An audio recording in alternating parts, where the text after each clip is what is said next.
안녕하세요. 어느덧 저와 눈높이가 비슷해진 듬직한 중학생 아들 박시우와 단둘이 살고 있는 40대 중반의 남자 박형식입니다. 여러분은 혹시 등산을 좋아하시는지요? 저는 전문 산악인은 아니지만 뒤늦게 산이 가진 그 거친 숨결과 장엄한 아름다움의 매력에 푹 빠져 주말이면 아들과 함께 산을 오르곤 합니다. 최고의 경치는 가장 힘들게 가장 가파른 산을 오른 후에야 비로소 볼 수 있다는 그 평범한 진리처럼 산을 타는 동안 터질 듯이 욱신거리는 다리, 근육의 고통과 턱 밑까지 차오르는 거친 숨결은 마침내 정상에 올라 하늘과 맞닿아 있는 듯한 그 아찔하고도 높은 풍경을 더욱더 값지고 아름답게 만들어주는 것 같습니다. 처음에는 그저 건강을 위한 취미 정도로만 생각했던 등산이었는데 세상 모든 산에는 각자의 길이 있다고 했던가요? 저는 등산을 하며 과거의 깊은 상처와 아픔을 말끔히 해소하고 새로운 삶의 이정표를 발견할 수 있는 그런 소중한 길을 발견했습니다. 지금으로부터 약 20여 년 전 제 20대 시절의 이야기를 먼저 꺼내야 할 것 같습니다. 그때의 저는 등산으로 치자면 아직 산 정상을 향한 본격적인 오르막길은 시작도 하기 전 그저 산 입구를 이제 막 지나쳐 설렘과 두려움이 교차하는 그런 어리숙한 시기였죠. 당시 저는 지인의 소개로 지금은 제 전 아내가 된 강지우라는 한 여자를 처음 만나게 되었습니다. 그녀와의 첫 만남은 아직도 제 기억 속에 아주 강렬한 인상으로 남아 있습니다.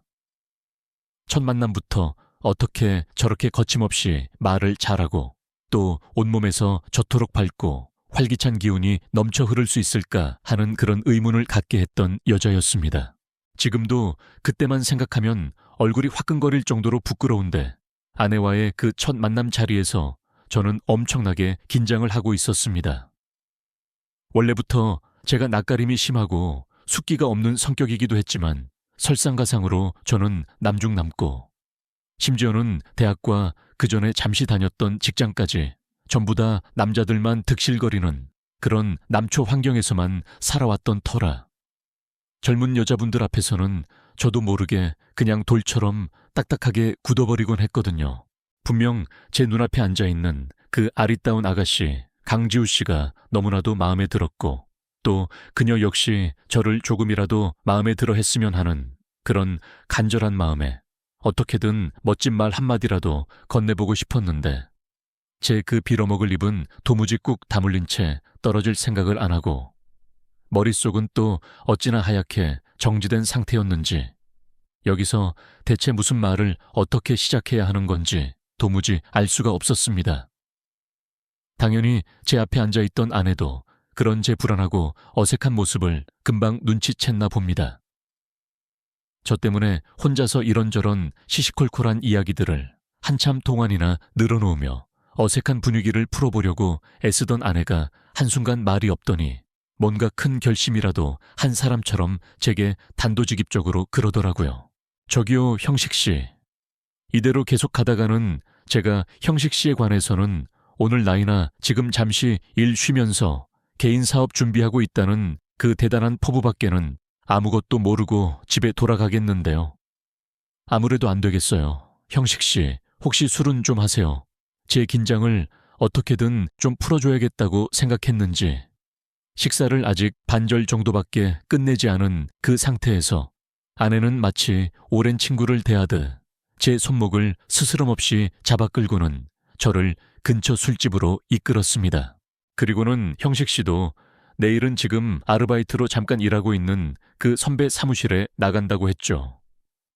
우리 둘 다 내일 일찍 일어나서 일해야 하니까 제가 오늘 아주 그냥 숙취 전혀 없이 깔끔하게 잘 말아드릴게요 하고 호탕하게 웃으며 제게 폭탄주를 척하고 말아주는 것이었습니다.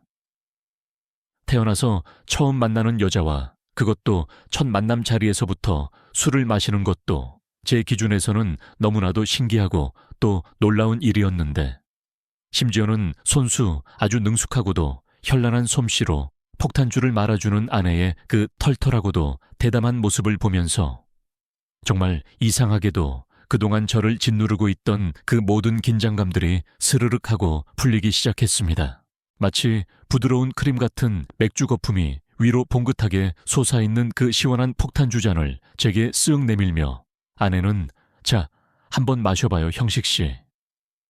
아마 형식 씨가 지금까지 마셔본 그 어떤 술 중에서 제일 부드럽고 또 맛있을걸요 하고 장담했고 아내에게서 그 술잔을 받아든 저는 단숨에 그 술을 목구멍으로 꿀꺽 넘겼습니다. 그 부드러우면서도 톡 쏘는 짜릿한 폭탄주가 제 목구멍으로 시원하게 넘어오면서 제 마음속에도 아내가 그렇게 부드럽고도 강렬하게 들어왔습니다. 아내의 그 털털하고 유쾌한 성격도 물론 제가 아내를 그토록 깊이 사랑할 수밖에 없었던 가장 큰 이유 중 하나였지만 그 당시 저는 사실 다니던 회사를 그만두고 아주 오랫동안 꿈꿔왔던 저만의 개인 사업을 막 준비하면서 부족한 사업 자금을 모으기 위해 낮에는 선배 사무실에서 아르바이트를 하고 밤에는 대리운전을 뛰는 그런 힘든 시기를 보내고 있었거든요. 아주 어려서부터 저희 집 가정 형편이 그리 넉넉지 못했던 저는 늘 그저 그런 평범한 월급쟁이보다는 언젠가는 반드시 내 사업을 크게 성공시켜서 평생 고생만 하신 우리 부모님과 앞으로 태어날 내 가족들을 내 손으로 직접 책임지고 싶다는 그런 간절한 꿈을 항상 마음속 깊이 가져왔었습니다. 하지만 솔직히 말해서 그런 불안정한 상황에서 젊은 여자를 소개받는다는 것 자체가 제게는 너무나도 주저되고 또 망설여지는 일이었던 것도 사실이고 괜히 제가 지금 마땅히 번듯하게 소속된 곳이 없다는 것 때문에 저 혼자 쓸데없이 주눅이 들어있기도 했었네요. 그런데 아내는 그런 제 불안하고 초라한 모습에도 아랑곳하지 않고 오히려 아주 태연하고도 밝은 얼굴로 제게 이렇게 말해주는 것이었습니다. 저는요, 형식 씨 같은 사람이 정말 너무너무 부러워요. 네, 제가 왜요? 저는 너무나 뜻밖의 말에 깜짝 놀라 되물었습니다. 저는 뭔가 딱 제가 명확하게 하고 싶은 그런 일이 있어서 지금 다니는 회사를 그만둘 만한 그런 용기도 없고 또 딱히 그렇게까지 간절하게 하고 싶은 그런 일도 없거든요. 워낙 제가 살면서 나는 앞으로 꼭 뭐가 될 거야 하는 그런 원대한 포부나 거창한 꿈 같은 것 없이 그냥저냥 되는 대로 살아오긴 했는데 그냥 지금 다니는 이 회사에서 꼬박꼬박 월급 받아가면서 적당히 편하게 사는 게 그리 나쁘지 않지 뭐. 하면서 그렇게 안일하게만 살았는데 형식 씨처럼 그렇게 자기만의 확실한 목표를 위해서 모든 위험을 감수하고 용기를 내서 도전하는 그런 멋진 사람을 직접 보니까 괜히 저도 그동안 없었던 그런 대단한 포부라도 한번 가져보고 싶고 뭐 그렇다고요. 아내의 그 진심 어린 말 한마디 한마디는 그때까지 위축되고 불안했던 제게 정말이지 엄청난 용기와 자신감을 불어넣어 주었습니다.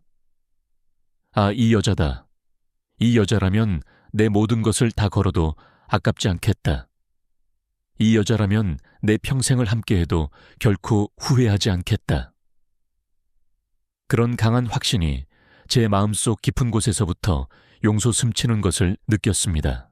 제가 그때 이 아내를 얼마나 뜨겁게 사랑했었냐면요. 지금 다시 생각해서 말하기는 여러모로 너무나도 부끄럽고 또 민망하지만 아내와 본격적으로 연애를 시작하고 불과 반년이라는 아주 짧은 시간 뒤에 저는 그토록 오랫동안 간절히 준비해왔던 그 개인 사업을 아주 깨끗하게 다 접고 그녀와의 안정적인 결혼 생활을 준비하기 위해 다른 평범한 회사에 다시 취직을 했고요. 심지어는 제가 그동안 밤낮 없이 힘들게 일해서 모아왔던 그 모든 사업 자금으로 아내와의 그 행복한 결혼 생활을 미리 준비하고 또 준비할 정도로 저는 제 아내를 정말이지 제 목숨보다도 더욱더 뜨겁게 사랑했습니다. 제 그 오랜 꿈보다도 이 여자와 함께 행복한 가정을 꾸리고 오순도순 살아가는 것이 지금의 제게는 훨씬 더 중요하고 또 필요한 목표라고 저는 그렇게 굳게 믿었기 때문입니다. 저희는 그렇게 2년이라는 시간 동안 뜨겁게 연애를 했고 제가 28, 아직은 어리다면 어린 20대 후반의 나이일 때 마침내 결혼이라는 아름다운 결실을 맺었습니다. 그리고 결혼한 지 1년이라는 시간이 지난 후 아내는 제 눈을 아주 그냥 쏙 빼닮고 아내의 그 예쁜 입을 또 쏙 빼닮은 너무나도 사랑스러운 아들 시우를 낳게 되었죠. 아내와의 그 행복했던 결혼 생활은 비록 길고 험난했지만 그래도 결코 가파르거나 위험하지는 않은 아주 완만하고 아름다운 산을 함께 오르는 것과 같았습니다. 정상으로 향하는 그 길 위에는 때로는 아름다운 꽃들이 만개해 있기도 하고 또 때로는 시원한 계곡물이 흐르기도 하는 그런 아름다운 산 말이죠. 저희는 항상 서로의 손을 꼭 잡고 아주 천천히 그 언덕을 함께 올랐고 한 번은 제가 먼저 그 가파른 언덕을 올라가 지쳐있는 아내의 손을 따뜻하게 잡아 이끌어주고 또 아내는 그런 저를 뒤에서 셔밀어주며 서로에게 힘이 되어주고 의지하며 보살펴주는 그런 더할 나위 없이 평화롭고 또 행복한 결혼 생활이었습니다. 그때는 정말이지 꿈에도 몰랐습니다. 제 손을 그토록 다정하게 잡고 있던 제 아내가 사실은 아주 천천히 그리고 아주 교묘하게 저를 아찔한 절벽 끝으로 데리고 가고 있었다는 그 끔찍한 사실을 말입니다. 제가 처음으로 아내의 행동에서 무언가 잘못되어 가고 있다는 것을 어렴풋이나마 느끼기 시작했을 때는 저희 아들 시우가 7살 초등학교에 갓 입학했을 무렵이었습니다.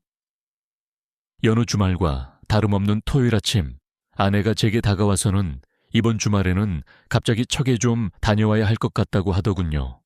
장모님과 장인어른께서는 그때 수원에서 꽤 큰 감자탕집을 운영하고 계셨는데 갑자기 주방에서 일하던 직원이 그 주부터 말도 없이 안 나오겠다고 해서 장모님께 급하게 연락이 왔다고. 그래서 주말 동안이라도 가서 식당 일을 좀 도와드리고 와야겠다고 하더군요. 장모님과 장인어른의 식당은 특히 주말 장사가 아주 잘 되는 곳이었기에 저는 아내의 그 말에 별다른 의심 없이 그러라고 했습니다. 아내는 주말 내내 식당 일을 도와야 해서 아예 수원에 있는 친정에서 자고 오겠다고까지 했고요. 그래서 저는 그 주 주말은 아들 시우와 단둘이서 어디 가까운 곳으로라도 놀러갈 계획을 하고 있었습니다. 마침 저희 부모님께서도 손주 시우를 본 지 너무 오래되었다고 하시면서 한번 데리고 내려오라고 하셨기에 안산에 있는 본계나 다녀올 생각이었습니다. 그런데 아들 시우가 친할머니 친할아버지를 봤으니 이제는 외할머니 외할아버지도 보고 싶다고 조르는 것이었습니다. 그래서 그럼 저녁에는 처가 식당에 가서 다 같이 맛있는 감자탕도 좀 먹고 식당 일도 조금이나마 거들고 올까 하는 생각에 그날 오후 4시 정도에 아내에게 전화를 걸었습니다. 그런데 이상하게도 아내는 제 전화를 받지 않더라고요. 배울서 식당 일이 많이 바쁜가 보다. 괜히 전화해서 방해하지 말고 그냥 얼른 가서 나도 일손을 좀 보태야겠다. 저는 그렇게 단순하게만 생각했고 아들 시우의 손을 잡고 함께 장모님의 그 감자탕 집으로 향했습니다. 그런데 주말이라 그런지 정말 발 디딜 틈도 없이 손님들로 꽉 찬 그 넓은 식당 안에는 아무리 눈을 씻고 찾아봐도 아내의 모습은 보이지 않고 대신 아내의 남동생. 그러니까 제게는 처남이 되는 사람이 홀로 앞치마를 두른 채 분주하게 일하고 있는 모습만 보이더군요. 매형, 아니 매형이 여긴 어쩐 일이세요? 우리 민호도 왔네. 처남은 저희를 보고 깜짝 놀란 표정으로 다가와 반갑게 인사를 건넸습니다. 처남도 와 있었어. 아이고, 생각보다 식당이 훨씬 더 바쁜가 보네. 주방에 직원 한 명이 갑자기 그만뒀다고 하지 않았어. 네, 맞아요, 매형. 그런데 그건 또 어떻게 하셨어요? 우리 주선이 제 전 아내의 이름이었습니다. 한테 들었지. 그래서 주선이도 주말 내내 여기 와서 식당 일 돕는다고 했는데 혹시 지금 주방에 있나 내 누나요? 아니요, 누나 오늘 여기 안 왔는데요. 순간 저는 이게 대체 무슨 소리인가 싶었습니다. 분명 아내가 저한테 말한 대로 식당의 일손이 부족한 것은 맞는 것 같은데 정작 아내는 이곳에 없다니. 처남의 말로는 부모님께서 누나한테 식당 일을 좀 도와달라고 먼저 부탁하신 것은 맞는데 누나가 무슨 급한 일이 생겼다면서 거절을 해서 결국에는 자신이 대신 와서 이렇게 일을 하고 있다는 것이었습니다. 아내가 제게 거짓말을 한 것이었습니다. 그것도 그냥 평범한 거짓말이 아니라 외박까지 하기 위한 그런 아주 치밀하고도 계획적인 거짓말이었던 겁니다. 그날 저는 대체 무슨 생각으로 집까지 운전을 하고 돌아왔는지 잘 모르겠습니다. 아무것도 모르는 어린 아들을 옆자리에 태우고 운전을 하는 내내 머리가 터질 것처럼 너무나도 복잡했고 가슴속에서는 뜨거운 불덩이가 치밀어 오르는 것 같았습니다. 집에 도착해서도 여전히 아무런 연락이 없는 아내에게 저는 그저 아까 장모님 감자탕 집에 잠깐 들렀었다는 짧은 문자 메시지 하나만 남겨놓았습니다. 다음날 낮 1시가 다 되어서야 아내는 잔뜩 주눅이 든 표정으로 어색하게 집에 들어오더라고요. 제가 차갑고 냉정한 목소리로 어젯밤에 대체 어디서 누구를 만나고 온 것이냐, 왜 나한테 그런 뻔한 거짓말까지 한 것이냐 고 추궁하자 아내는 제게 너무나도 미안하다며 울먹이는 목소리로 이렇게 변명했습니다. 여보, 미안해. 사실은 지훈이네 삼촌이 경기도 쪽에서 아주 큰 펜션을 하나 운영하시는데 이번에 대학 동기들이랑 다 같이 모여서 거기서 1박 2일로 놀기로 했거든. 그런데 나는 친구들 만나서 신나게 펜션에서 놀고 당신은 주말 내내 집에서 혼자 우리 시우 보라고 하면 당신한테 너무 미안하고 또 면목이 없잖아. 그래도 내가 엄마 식당 가서 일한다고 하면 당신 기분이 조금이라도 덜 나쁠 것 같아서. 그래서 나도 모르게 그만 그런 거짓말을 했어. 정말 미안해. 여보, 아내는 정말 친구들을 만나서 논 것이라며 제가 원한다면 그날 함께 모였던 6명의 친구들에게 전부 다 일일이 전화를 걸어서 직접 증명이라도 시켜주겠다고까지 했습니다. 또 펜션에서 친구들과 함께 찍었다는 여러 장의 사진들도 제게 보여주었는데 그 사진 속 인물들은 전부 다 아내의 여자친구들이었고요. 그렇게까지 울먹이면서 제게 미안하다고 다시는 절대로 안 그러겠다고 싹싹 비는 아내에게 저는 결국 알겠다. 하지만 앞으로는 절대로 이런 사소한 거짓말이라도 하지 말아달라. 차라리 솔직하게 다 이야기하고 양해를 구하는 것이 훨씬 더 낫다. 오히려 이렇게 나중에 거짓말인 걸 알게 되었을 때 기분이 몇 배는 더 안 좋다. 하고 단단히 주의를 주고는 더 이상 그 일을 문제 삼지 않았습니다. 그때는 제가 생각했던 그런 최악의 상황, 예를 들면 아내가 다른 남자와 바람이라도 피운 것은 아니라서 그나마 천만다행이라는 그런 안일한 생각만 들었습니다. 저도 지금 이 이야기를 듣고 계시는 여러분들처럼 그때 혹시 아내가 제게 했던 그 모든 말들이 전부 다 거짓말이고 사실은 불륜을 저지르기 위해 그런 핑계를 댄 것은 아닌지 당연히 의심을 하기도 했습니다. 아마 지금 제 이야기를 들으면서 어떻게 저렇게 뻔히 눈에 보이는 증거들을 보고도 그냥 바보처럼 쉽게 넘어갈 수가 있느냐고 답답해 하시는 분들도 분명히 계시겠지만 그때는 저와 제 아내가 함께 아이를 낳고 무려 8년이라는 그 짧지 않은 세월을 부부로서 함께 살아온 그 시간에 대한 아주 깊은 믿음이 제 마음속에 아직 남아 있었습니다. 그런데 그 믿음은 안타깝게도 얼마 지나지 않아 아주 그냥 와장창 산산조각이 나버리고 말았죠. 아들 시우가 초등학교에 정식으로 입학하고 나서 저는 더 이상 외면하거나 모른 척할 수 없는 너무나도 명백한 증거를 제 두 눈으로 직접 마주하고야 말았습니다. 제 아내의 회사는 원래부터 회식이 아주 잦고 또 술자리도 꽤나 험한 편이었습니다. 저희가 처음 만났을 때부터 제게 아주 능숙하게 폭탄주를 직접 만들어 주었던 것만 봐도 당시 회사에서 막내나 다름없었던 제 아내가 평소 회식 자리에서 얼마나 많은 술을 마시고 또 그런 기술들을 연마할 수밖에 없었을지를 충분히 짐작하고도 남을 정도였죠. 그래도 한 달에 많으면 대여섯 번 적으면 서너 번 정도였는데 어느 순간부터인가.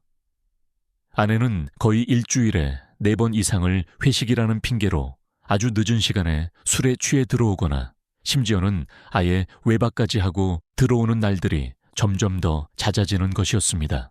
그러다가 하루는 또 회식이라고 늦을 거라고 해서 저는 아들 시우랑 단둘이서 저녁밥을 먹고 아이를 깨끗하게 씻기고 나서 일찍 재운 다음에 밀린 설거지를 하고 음식물 쓰레기를 버리고 와서 저도 좀 일찍 자려고 했습니다.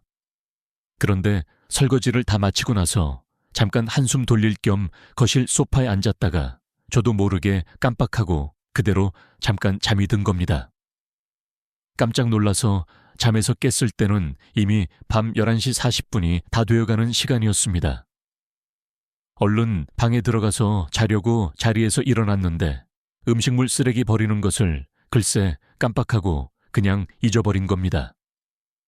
그냥 내일 아침 출근하면서 버릴까 하다가 그때가 마침 한여름이라서 그냥 두면 하룻밤 사이에 고약한 냄새도 많이 날 것 같고 또 벌레도 잔뜩 생길 것 같아서 자기 전에 후딱 한번 갔다 오자는 생각으로 잠옷바람에 슬리퍼만 대충 끌고 밖으로 내려갔네요. 음식물 쓰레기를 전부 다 버리고 나서 다시 저희 아파트 현관 쪽으로 천천히 걸어가고 있는데 저 앞에서 약 100m도 차이 안 되는 아주 가까운 거리에서 어떤 검은색 고급 세단 한 대가 제 쪽으로 서서히 다가오더니 이내 제 바로 앞에서 딱 하고 멈춰 서더라고요. 아무 생각 없이 그 자동차 소리에 고개를 돌려 쳐다봤는데 이게 대체 무슨 일인지 제 아내가 그 차 조수석에서 아주 익숙하게 내리는 것이었습니다. 물론 회식 자리에서 술에 취한 아내를 회사 동료 중 누군가가 친절하게 집까지 바래다 준 걸 수도 있겠죠. 그런데 제 아내를 내려주고 떠나는 그 검은색 세단을 멍하니 바라보다가 뒤늦게 저를 발견하고는 깜짝 놀라 그 자리에 우뚝 멈춰선 아내의 그 눈빛을 보는 순간 저는 아주 강하게 확신을 할 수 있었습니다. 아, 뭔가 아주 크게 잘못되었구나 하고요. 그때 아내의 그 당황하고 창백하게 질린 표정은 아마도 어두컴컴한 빈집털이를 하다가 갑자기 집주인을 정면으로 딱 마주친 그런 좀도둑의 표정이 바로 저랬을 겁니다. 순간 얼음이라도 된 것처럼 그 자리에 아주 그냥 뻣뻣하게 굳어버리더라고요. 저는 그 자리에서 한참 동안 고민을 했습니다. 여기서 지금 당장 아내에게 저 차 주인이 대체 누구냐고, 이렇게 늦은 시간에 왜 저런 낯선 남자의 차를 타고 다니는 거냐고 따끔하게 추궁을 할 것인지 아니면 일단은 모른 척하고 조용히 넘어가서 더욱더 확실한 증거를 찾아야 할 것인지 말이죠. 저는 제 아내를 누구보다도 잘 알았습니다. 말도 아주 청산유수처럼 잘하고 또 얼굴도 두꺼워서 어지간한 거짓말에는 눈썹 하나 까딱 안 하고 안색 하나 안 바뀌는 그런 뻔뻔한 사람이라는 것을요. 아마 제가 만약 그 자리에서 당장 저 사람이 누구냐고, 그리고 술 냄새도 하나도 안 나는데 정말 회식에 갔다 온 것이 맞느냐고 윽박지르며 추궁을 했더라면 아내는 아마도 입을 꾹 다물고 제가 더 이상 아무런 증거도 찾지 못하게끔 더욱더 치밀하고 교묘하게 온갖 종류의 조치를 다 취했을 겁니다.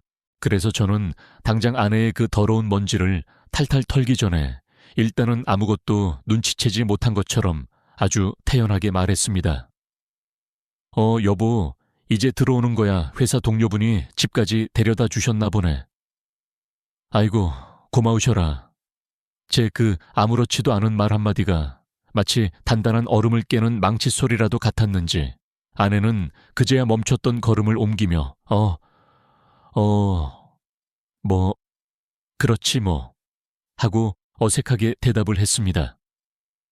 그리고는 먼저 집 안으로 걸어 들어가면서 오늘은 술을 얼마 마시지 않아서 괜찮다느니 자기를 데려다 준 그 차의 주인은 원래 회식을 해도 술은 절대로 마시지 않는 사람이라느니 하는 그런 괜한 말들까지 집에 올라가는 내내 주저리 혼잣말처럼 늘어놓더라고요. 그때 저는 그런 아내의 모습이 어딘지 모르게 좀 처절하고 안쓰럽게까지 느껴졌습니다. 자신이 저지른 그 더러운 짓을 어떻게든 들키지 않기 위해 필사적으로 몸부림치는 것 같았거든요. 그때는 아내의 그 처절한 몸부림을 그저 가만히 옆에서 지켜만 봤지만 아내의 그 빈집털이범 같았던 그 창백한 표정을 본 바로 그 순간 저는 이미 마음속으로 굳게 결심을 했습니다. 반드시 아내의 그 더러운 뒷조사를 해서라도 대체 요즘 무슨 파렴치한 짓거리를 하고 다니는지 제 두 눈으로 똑똑히 알아내야겠다고 말이죠. 저는 이번 생에 다른 누구도 아닌 바로 그 흥신소라는 곳에 제가 직접 연락을 하게 될 줄은 정말 꿈에도 몰랐습니다. 흥신소라니요. 드라마나 영화 속에서나 나오는 그런 아주 먼 이야기라고만 생각을 했었는데 말입니다. 흥신소에 직접 연락을 하고 아내의 기본적인 신상 정보와 함께 제가 구체적으로 알고 싶은 내용들을 흥신소 직원과 직접 만나서 정식으로 의뢰를 했을 때 저는 아주 강하고도 깊은 회의감과 함께 이루 말할 수 없는 자괴감마저 밀려오더라고요. 흥신소 직원은 빠르면 3주 늦어도 한 달 안에는 제가 원하는 모든 정보를 다 알아봐 주겠다고 약속했고 저는 그날부터 마치 몸에서 사리가 나올 것만 같은 그런 고통스러운 마음으로 그들의 연락을 초조하게 기다렸습니다. 일을 벌이기는 했지만 저는 속으로는 제발 제가 그냥 괜한 착각을 한 것이었으면 하고 간절히 바랐습니다. 저도 저지만 만약 제 의심이 사실로 드러난다면 우리 어린아들 시우가 제 엄마가 아빠와 자기 자신을 배신하고 다른 남자와 노란한 그런 파렴치한 사람이라는 것을 나중에 커서 알게 된다면 그 작은 마음에 얼마나 큰 상처를 받게 될까. 그게 너무나도 비참하고 또 두려웠기 때문입니다. 제발 아니기를, 제발 그냥 나 혼자 괜한 의심을 한 것이었으면 좋겠다고. 그렇게 하루하루 피가 바짝바짝 말라가는 심정으로 지냈는데 결국 흥신소에는 굳이 연락을 하지 않았어도 됐었더라고요. 그날도 저는 평소와 다름없이 회사에서 오후 업무를 한창 처리하고 있었는데 갑자기 아들 시우의 학교 담임 선생님께로부터 전화가 한 통 걸려왔습니다.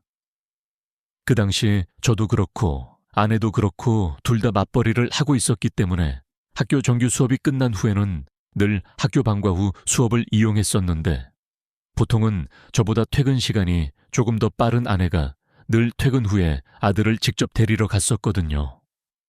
가끔 아내가 무슨 급한 사정이라도 생기면 제가 회사에서 잠시 일찍 나와서 애를 데리고 저와 아주 가깝게 살고 있던 저희 친누나 집에 잠시 데려다 준 뒤에 다시 회사로 복귀를 하곤 했고요. 그런데 그날 아들 시후에 비상 연락망에 있는 제 번호로 직접 전화를 하신 담임 선생님께서는 제 머리가 아주 그냥 쨍하고 깨질 것만 같은 그런 엄청난 말씀을 하셨습니다. 아들을 데리러 왔어야 할 시간이 훨씬 더 지났는데도 아내가 학교에 데리러 오지도 않고 심지어는 아예 전화도 받지 않아서 어쩔 수 없이 제게 전화를 했다고요. 원래 아내가 조금이라도 늦거나 아니면 회식 같은 날이면 항상 제게 먼저 연락을 주던 사람이었는데 그날은 아내에게서 그 어떤 연락도 받은 게 하나도 없었거든요. 그래서 저는 담임 선생님께 너무나도 죄송하다고 제가 지금 당장 금방 가겠다고 연신 사과를 하며 아마도 아내가 오늘 회사 일이 너무나도 바빠서 저한테 미처 말을 못한 것 같다고 둘러대며 말했는데 선생님께서는 어딘가 좀 의아한 목소리로 제게 이런 말씀을 하시더군요. 시후, 어머님 회사 그만두신 거 아니었어요? 네, 아니요. 저희 집사람 지금도 회사 잘 다니고 있는데요. 오늘 아침에도 저랑 같이 출근했고요. 제가 시우 아버님께 전화 드리기 전에 어머님 회사 쪽으로도 먼저 전화를 한번 드렸었거든요. 비상 연락망에 어머님 회사 번호도 같이 적혀 있어서요. 그런데 원래 그 번호로 하면 어머님 직통 전화라서 항상 어머님께서 직접 받으셨는데 오늘은 어떤 다른 남자분이 받으시더라고요. 그래서 제가 어머님 성함을 정확하게 말씀드렸더니 그분이 하시는 말씀이 시후, 어머님께서는 이미 열흘 전에 개인적인 사정으로 회사를 그만두셨다고. 이때 정말 진지하게 뭐지, 혹시 나 지금 몰래 카메라라도 하는 건가 하는 그런 황당한 생각을 했습니다. 그렇잖아요. 지금 제가 들리는 말마다 전부 다 앞뒤가 전혀 맞지 않는 그런 말도 안 되는 소리들 뿐인데 말이죠. 일단 그때는 다른 무엇보다도 오지 않는 엄마를 하염없이 기다리고 있을 제 아들 시우를 당장 데리러 가는 게 최우선이었기에 저는 담임 선생님께 다시 한번 죄송하다고 말씀드린 뒤 황급히 전화를 끊고 아이 학교를 향해 정신없이 차를 몰았습니다. 가는 내내 아내에게 수십 통의 전화를 걸었지만 대체 무슨 일인지 아내의 휴대폰은 아예 전원이 꺼져 있었습니다. 학교에 도착하니 아들 시우는 이미 교문 앞까지 나와서 저를 애타게 기다리고 있더군요. 저는 그런 아들을 일단 저희 누나 집에 잠시 맡긴 뒤에 다시 회사로 급하게 돌아왔는데 그때까지도 아내의 휴대폰은 여전히 꺼져 있는 상태였습니다.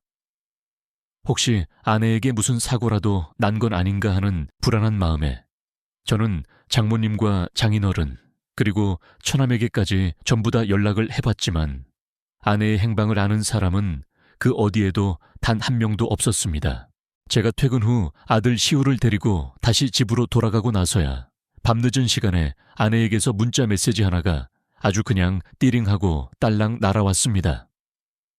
거의 30줄은 좋게 넘어 보이는 그 아주 길고 긴 장문의 문자 내용은 바로 이렇게 시작을 하고 있었습니다. 여보, 그리고 내 아들 시우야. 이 글을 읽고 있을 당신과 우리 아들 얼굴을 직접 보면서는 내가 차마 이 말을 끝까지 다 하지 못할 것 같아서 이렇게 부끄럽지만 문자로 대신할게. 많이 놀랐지. 나도 이렇게까지 하고 싶지는 않았는데 이게 지금의 내가 내 자신을 위해 살 수 있는 유일한 방법이라고 생각했어. 시우 아빠, 우리 그냥 이혼하자. 나 당신하고는 이제 더 이상 미래가 보이지 않아. 이렇게 매일같이 회사 집 그렇게 반복되는 지긋지긋한 쳇바퀴 같은 인생 속에서 집에서는 내 아들 시우랑 당신 얼굴만 평생 바라보면서 살아가는 그런 답답한 인생. 나 이제 너무나 지겹고 더 이상 이렇게 내 소중한 인생을 의미 없이 낭비하고 싶지 않아. 그리고 앞으로 나를 그렇게 살지 않게 해줄 수 있는 그런 좋은 사람을 만났어. 나 그 사람하고 새롭게 다시 한번 시작하고 싶어. 시우 아빠, 그러니까 우리 그냥 여기서 서로 좋게 이혼하자. 제발 나 좀 그냥 이대로 좀 놓아줘. 응, 누가 들으면 제가 그동안 아내를 어디 감옥에라도 가둬놓고 몹쓸 고문이라도 시킨 줄로만 알았겠네요. 그리고 그 길고 길었던 문자 메시지들 중에서 8개월 전 어떤 술자리 모임에서 우연히 만나게 된 그 사람이야말로 내 진짜 운명의 짝이라는 것을 깨달았다라는 그 문장을 읽었을 때 저는 그만 그 자리에 힘없이 주저앉고 싶을 정도로 엄청난 충격과 함께 깊은 절망감을 느꼈습니다. 저는 지난 몇 날 며칠 동안 흥신소에 그 지긋지긋한 연락을 초조하게 기다리면서 제발 아니기를, 제발 그냥 나 혼자만의 착각이었기를 그렇게 간절히 빌고 또 빌었는데 제 아내는 이미 오래전부터 그 정체 모를 다른 남자와 바람이 나 있었고 심지어는 저와 이혼까지 할 생각을 아주 구체적으로 하고 있었던 것입니다. 그런데 아내와 그렇게 연락이 완전히 두절된 후에 그 와중에도 설상가상으로 흥신소에서 때마침 연락이 왔어요. 이미 제가 다 알고 있는 내용이었듯이 제 아내는 다른 남자와 바람이 나 있었고 그 상대방이라는 상간놈은 아직 결혼도 하지 않은 미혼의 제 아내와 동갑내기인 그런 놈이었답니다. 두 사람이 가장 많이 어울려 다니며 밀회를 즐기던 장소는 주로 강남의 아주 유명한 어떤 나이트클럽이었고요. 짐승보다도 못한 그 두 년놈들의 그 더럽고 추악한 애정행각이 장소를 불문하고 아주 노골적으로 찍힌 그 여러 장의 사진들을 받아보는데 저는 그저 참담하고도 비참한 심정으로 아무런 말도 할 수가 없었습니다. 어떻게 사람이 이렇게까지 잔인하고 또 이기적일 수가 있단 말인가. 지금까지 아내와 함께 맺어왔던 그 모든 소중한 관계들과 시간들이 한순간에 너무나도 무의미하고 또 하찮게만 느껴졌습니다. 제 자신이 너무나도 초라하고 보잘것없이 느껴져서 견딜 수가 없었습니다. 그렇게 아내가 일방적으로 잠적을 하고 며칠이 지난 뒤 아직 제 고통은 그것으로 끝난 게 아니었어요. 이번에는 법원에서 저희 집으로 이혼 소장이 하나 날아온 거죠. 그냥 아주 작정하고 저를 죽이려고 하는구나, 그런 생각밖에 들지 않았습니다. 아내는 저와 이혼함과 동시에 아이에 대한 양육권도 전부 다 제게 넘길 생각이었어요. 본인이 문자 메시지에서 말했던 그대로 저와 제 아들 시후, 이 두 사람 모두를 자신의 그 화려한 새 인생에서 아주 그냥 깨끗하게 지워버릴 작정을 한 것이었습니다. 당장 이혼남이 될 저 자신보다도 이제 고작 8살밖에 안 된 그 어린 아들이 하루아침에 엄마에게 버림받고 엄마 없이 자라야 할 그 위기에 빠졌다는 사실이 너무나도 가여워서 저는 한참 동안 아들을 부둥켜 안고 소리내어 울었습니다. 도저히 이대로는 그년에게 처참하게 당할 수만은 없다는 생각에 저는 흥신소 직원이 마지막으로 알려준 그 상간놈의 회사 주소로 곧장 찾아갔습니다. 아내는 이미 이 세상에서 아주 그냥 연기처럼 사라져버린 것처럼 그 어디에서도 도저히 찾을 수가 없었으니 말입니다. 월차까지 내가면서 저는 유동인구가 가장 많은 아침 출근 시간에 맞춰서 그 상간놈이 다닌다는 회사 건물 1층 로비에서 그놈이 나타나기만을 숨죽여 기다렸습니다. 얼마나 기다리든 이 자리에서 내가 아주 그냥 돌부처가 되는 한이 있더라도 오늘은 반드시 그놈의 얼굴을 직접 보고야 말겠다고 굳게 다짐했습니다. 로비에서 그렇게 잠복을 하고 한 30분 정도가 지났을까 마침내 그놈이 아무것도 모른 채 유유히 건물 안으로 들어오더군요. 당장 본인이 무슨 험한 일을 겪게 될 줄은 꿈에도 모른 채 말입니다. 저는 더 이상 조금도 참지 못하고 곧바로 그놈에게 맹수처럼 달려들어 인정사정 없이 주먹부터 날렸습니다. 퍽하는 둔탁한 소리와 함께 그놈은 비명 한번 제대로 지르지 못하고 그대로 바닥에 힘없이 주저앉았고 주변에서는 갑작스러운 소란에 놀란 사람들의 날카로운 비명소리가 여기저기서 터져 나왔습니다. 뭐야, 당신 대체 누구야, 미쳤어. 이 사람아. 바닥에 쓰러진 채 저를 올려다보는 그놈의 눈에는 당혹감과 분노가 뒤섞여 있었습니다. 나 강지우 그년이 너한테 내 이름 석자는 제대로 말 안 해주든 똑똑히 들어둬라. 이 개자식아, 나는 내 놈이 지난 8개월 전부터 그렇게 신나게 놀아난 그 애에 딸린 유부녀 강지우의 남편이다. 이 더러운 놈아, 제가 쩌렁쩌렁 울리는 목소리로 그렇게 소리를 지르니 그 순간 웅성거리며 시끄럽던 로비 전체가 마치 얼음물에라도 빠진 것처럼 순식간에 싸늘하고 고요해졌습니다. 충격 때문인지 아니면 제 주먹에 맞으면서 다리에 힘이라도 풀린 것인지 계속해서 바닥에 주저앉아 있던 그놈이 주변 사람들의 따가운 시선을 그제야 의식하기 시작하더니 후다닥 자리에서 일어나 제게 다가와 머리를 숙이며 아주 작은 목소리로 이렇게 말하더군요. 선생님, 일단 여기서 이러지 마시고 저랑 밖으로 나가서 제가 모든 걸 다 자세히 설명드리겠습니다. 그러니까 제발 우선은 밖으로 왜 감히 다른 사람의 가정을 이렇게 무참하게 파탄 내놓고 이제 와서 불륜 사실이라도 들킬까봐 쫄리냐, 아니면 쪽팔려 이런 엄청난 일을 저지를 거라고는 애초에 예상조차 안 하고 감히 아직 초등학교도 채 들어가지 않은 내 어린 딸까지 있는 그 멀쩡한 유부녀를 만나서 그렇게 더러운 짓거리를 하고 다녔단 말이야. 야, 이 개만도 못한 자식아, 너는 결혼이라는 게 그렇게 우습고 장난 같아, 가족이라는 게 그렇게 하찮고 아무것도 아니냐고. 저는 더 이상 분노를 참지 못하고 그놈의 멱살을 움켜쥐었습니다. 죄송합니다.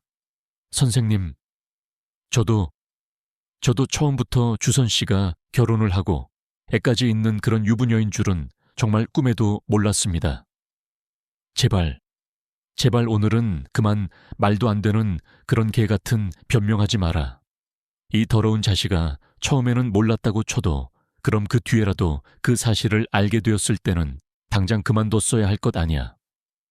그런데도 내 놈은 계속해서 내 마누라를 만나서 그딴 추잡하고 더러운 짓을 저질렀으면서 어디서 감히 그따위 변명을 입에 함부로 짓거리지 마. 다 됐고.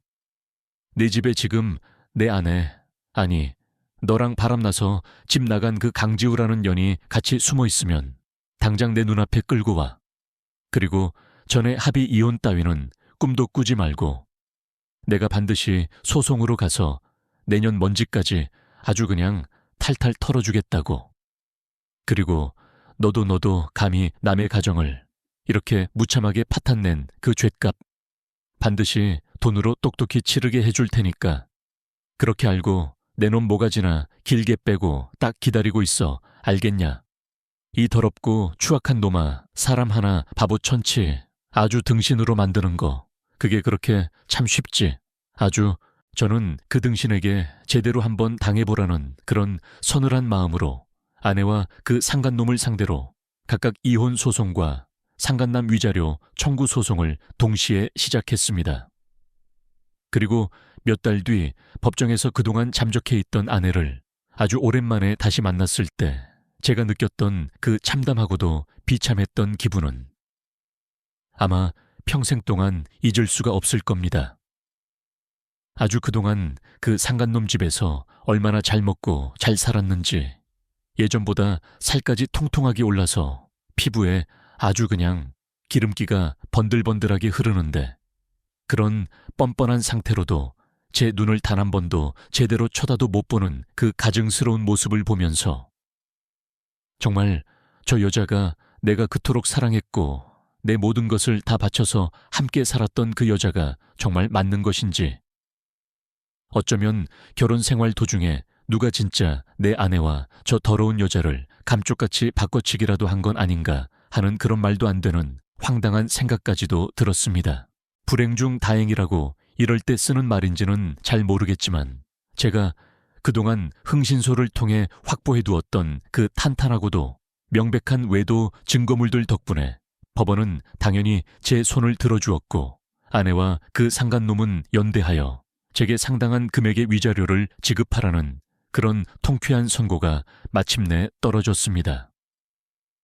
동시에 아내는 재산 분할에 대해 그토록 강력하게 주장했던 그 일정 부분의 권리마저도 전혀 인정받지 못했고 어린 아들 시우에 대한 양육권까지 완전히 포기하면서 매달 제게 꼬박꼬박 상당한 금액의 양육비를 지급해야 한다는 그런 강제 이행 명령까지도 함께 받게 되었습니다. 그렇게 저는 마침내 그 지긋지긋했던 결혼 생활에 종지부를 찍고 아내와 법적으로 완전히 이혼을 하게 되었습니다. 사실 이혼 자체는 제게 그리 큰 문제도 아니었습니다. 이미 저는 제 아내가 저와 제 아들을 버리고 그렇게 야반도주하듯 잠적을 했을 때 아내에 대한 제 모든 마음도 이미 싸늘하게 바닥을 드러냈었고 더 이상 그녀에게는 그 어떤 미련이나 애정조차 남아있지 않았거든요. 문제는 바로 이혼 후 제 어린 아들 시후에게 있었습니다. 아직 초등학교 저학년밖에 안 된 그 어린 아들에게 엄마라는 사람은 그저 나와 아빠를 버리고 다른 남자에게로 도망가 버린 그런 나쁜 사람인 것보다도 그저 한없이 그립고 보고 싶고 그 따뜻한 품에 다시 한번 안겨보고 싶은 그런 애틋한 존재였으니까요. 아들은 제가 아내와 법적으로 완전히 이혼을 한 후 저와 단둘이 살게 되면서부터 매일 밤마다 잠자리에 들기 전에 그렇게 서럽게 울었습니다. 엄마가 너무나도 보고 싶다고 정말 이제 다시는 엄마를 볼 수 없는 거냐고. 나는 이제 평생 엄마 없이 이렇게 아빠랑 단둘이서만 살아야 하는 거냐고. 그렇게 끊임없이 제게 물어보면서 제 품에 안겨 한참 동안이나 흐느끼며 울었습니다. 그럼 저는 그런 아들의 작은 등을 가만히 쓰다듬으면서 괜찮다고 아빠가 있으니까 아무 걱정하지 않아도 괜찮다고 그렇게 몇 번이고 다독여주면서 아들이 울다가 지쳐서 제 품 안에서 깊은 잠이 드는 것을 밤새도록 지켜봐야만 했죠. 아들이 겨우 잠이 들어 규칙적인 숨소리를 작게 내뱉기 시작하면 이제 저는 그 작은 아들의 숨소리를 들으면서 뜬 눈으로 밤을 새우며 깊은 고민에 빠지게 되는 겁니다. 분명 이혼은 나뿐만이 아니라 제 아들 시우를 위한 최선의 결정이었다고 그렇게 굳게 믿었는데 아들이 본인을 원하지도 않는 그런 파렴치한 엄마 밑에서 억지로 함께 살면서 평생 상처받고 자라는 것보다는 차라리 저 혼자라도 온전히 아들을 사랑해주면서 사는 게 훨씬 더 나을 것이라고 그렇게 생각해서 어렵게 내린 결정이었는데 정작 제 아들은 매일 밤마다 그렇게 눈물을 흘리며 엄마를 그리워하니 저는 제가 내렸던 그 결정에 대한 아주 근본적인 의심과 함께 깊은 후회를 하기 시작했죠. 그래서 그 당시 저는 평일에는 거의 하루에 서너 시간도 차에 못 자는 그런 힘든 생활을 계속해서 이어나갔습니다. 주말에라도 몰아서 좀 쉬면 되지 않느냐고. 그렇게 쉽게 말하는 사람도 분명히 있겠지만 제게 주말은 제가 아들 시우에게 아빠만 있어도 이 세상 그 누구보다도 더 행복하고 괜찮다는 것을 어떻게든 증명해 보여야만 하는 그런 아주 중요하고도 절박한 날이었습니다. 엄마 없이 아빠와 단둘이 살아도 충분히 행복하고 또 즐거울 수 있다는 것을 제 아들에게 어떻게든 알려주고 싶었고 또 제 아들이 저와 전 아내의 그 아픈 이혼에 대한 우울한 마음을 조금이라도 빨리 잊었으면 좋겠다는 그런 간절한 마음의 주말이면 아들을 데리고 여기저기 가까운 놀이공원이며 동물원이며 혹은 하다못해 동네 뒷산이라도 부지런히 데리고 나가기 바빴네요. 그렇게 꼭 2달이라는 시간을 거의 매일같이 잠도 제대로 못 자고 밥도 제대로 못 챙겨 먹으며 살다가 저는 결국 회사에서 과로로 쓰러지고야 말았습니다. 분명 회의실에 막 들어가려고 했던 것까지는 똑똑히 기억이 나는데 순간 천장과 바닥이 빙글빙글 뒤집히는 것 같더니 눈앞이 캄캄해졌고 다시 제가 정신을 차리고 눈을 떴을 때는 병원 응급실 천장과 함께 제 옆에서 잔뜩 걱정스러운 얼굴로 저를 내려다보고 있는 저희 친누나 박혜진의 얼굴이 보이더군요. 병원에서 아마도 제 비상 연락망을 보고 보호자로 누나에게 연락을 했던 모양이었습니다. 누나는 제가 정신을 차린 것을 보자마자 한참 동안이나 제 몸 관리를 대체 어떻게 한 거냐고, 왜 이렇게 바보같이 픽픽 쓰러지냐고, 예전보다 살도 너무 많이 빠진 것 같다고, 이혼한 거 온 동네에 티내고 다니는 거냐고 하면서 한 차례 따가운 잔소리를 퍼부었습니다. 제가 누나의 그 애정, 어린 잔소리를 들으면서도 그저 힘없이 웃고만 있으니 누나가 제게 갑자기 이렇게 묻더군요. 시우, 우리 시우는 아직도 밤마다 그렇게 우니? 그 말을 듣고 저는 그냥 응 하고 짧게 대답을 했는데 바로 그 순간 제 속에서 그동안 애써 꾹꾹 눌러 참아왔던 무언가가 울컥하고 뜨거운 불덩이처럼 목구멍으로 치밀어 오르는 것 같았습니다. 아마 그건 너무나도 오랜 시간 동안 흘리지 못했던 제 눈물이었나 봅니다.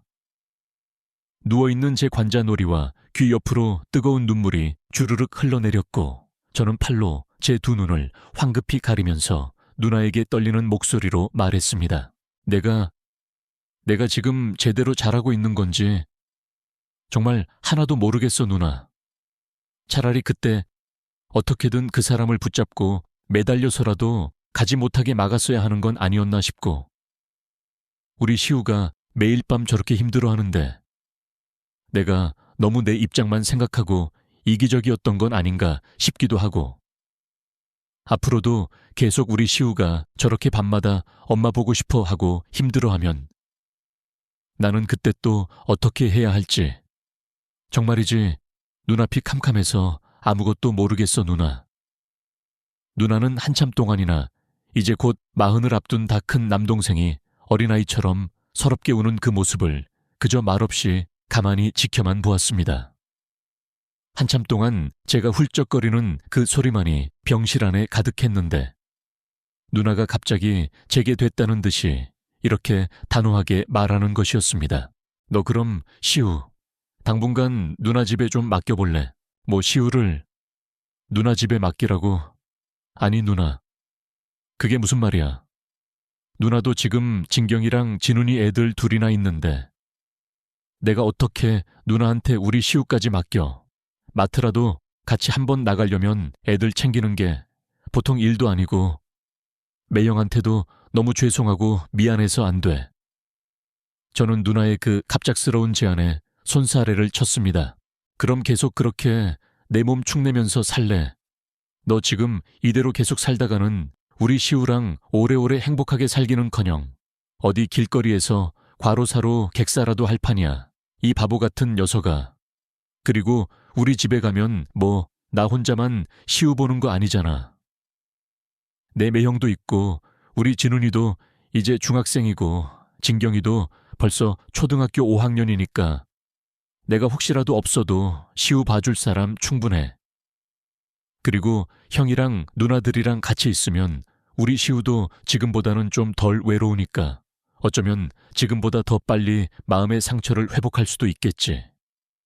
집도 서로 그렇게 멀지 않으니까 평일에만 학교 끝나면 바로 우리 집으로 오라고 해.